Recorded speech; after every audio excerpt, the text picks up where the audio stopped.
Hey guys, and welcome back to the channel. Now behind me is the Tenways AGOX mid-drive bike. This is going to be a higher end bike with the price tag of around $2,500.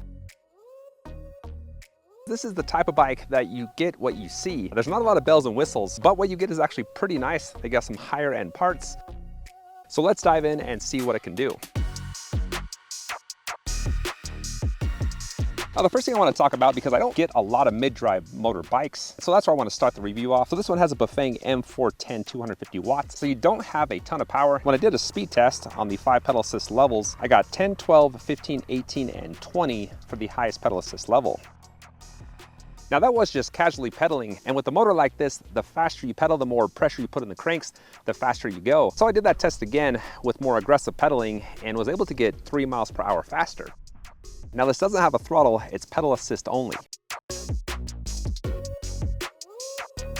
I want to show you the acceleration differences here, because with that mid-drive motor, the more pressure you put in the pedals, the more power you have. Here's the difference between casual and more aggressive pedaling. And it's really not a huge difference, but you can get a faster jump off the line if you really crank down.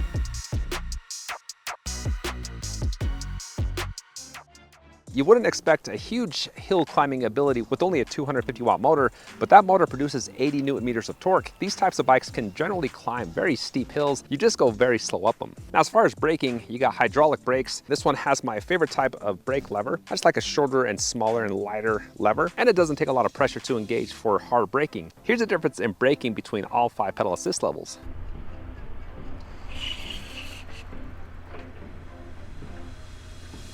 The last test I did was a range test. Tenways says that this can take a rider up to 62 miles, which is pretty impressive for the size of the battery. It's only a 36 volt, 14 amp hour battery. So I was impressed that they had that range rating of 62 miles. However, when I took it for a range test, I averaged about 18 miles per hour, and my app showed 19.01 miles with 1,481 feet of elevation gain. As I pulled up to my house, the battery said about 13%. So I decided it was close enough to call it good. But this is the type of battery that takes about 4 or 5 minutes to give you an accurate battery readout. I went into my house and came back out, and the display said 25%. 19 miles with 75% battery is pretty good. I think averaging that speed, I probably could have hit closer to 30 miles if I would have kept going.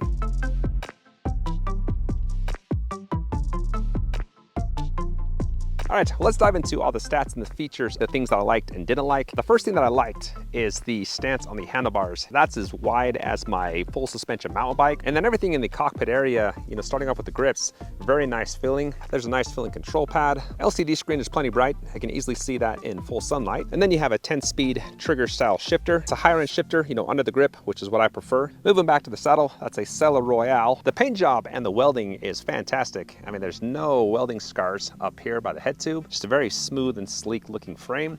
And I like the paint job. I think it's pretty cool. Another thing that you don't really find on a lot of bikes in this price range are just some higher end lightweight pedals, and that's what you have here. Moving back towards the rear, that is you got a rear rack that is attached to the frame by a couple screws. So if you don't want that, you could take that off. And it has a max capacity of 25 kilograms. So that's gonna be around, what, 35, 40 pounds. I like the fenders. They are aluminum. Moving up to the front, you have some wiring here. There's not a lot, but it is a little bit messy, and it gets right in front of the headlight. And then you have Suntour suspension. You can lock it out. And then on the other side, it says preload, and you can turn that dial. I really couldn't tell a difference between all the way tight and all the way loose. Honestly feels about the same. Now, I did take this on a green rated single track bike trail to test out the the tires and the suspension, and I would give it a 6 out of a 10. The front fork was pretty cushy. There were a few bigger bumps that I did bottom the suspension out. Of course, with the hardtail, the back end is quite bumpy. Overall, it just felt like the frame was a little stiff. There's some bike frames that I've tested in this price range that kind of just flex and give a little bit. And this one, you could just feel the smaller bumps. You can take it off-road, but be choosy on the type of trail you take it on. Just a very nice hard pack green rated trail, and I think you'd be okay.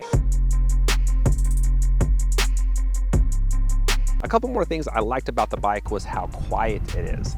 There's nothing shaking, rattling, and when you're pedaling, even when climbing, that motor is almost completely silent. I also thought the balance was pretty good. I took a turn at 15 miles per hour and it just handled that very well. A couple other things I can tell you about the bike is that it can hold up to 300 pounds and it weighs just under 60 pounds. And then there's also an app that they have, and in it, you can't really do a lot. You can basically just track your ride, track your stats, and that's pretty much it. My top 3 favorite features about the AGOX has got to be the motor reaction time. I mean, you got power instantaneous. The second thing is the range, just over 19 miles, which is very impressive for how small the battery is. And then the third thing is the weld and the paint job. I just like a clean and sleek and nice frame.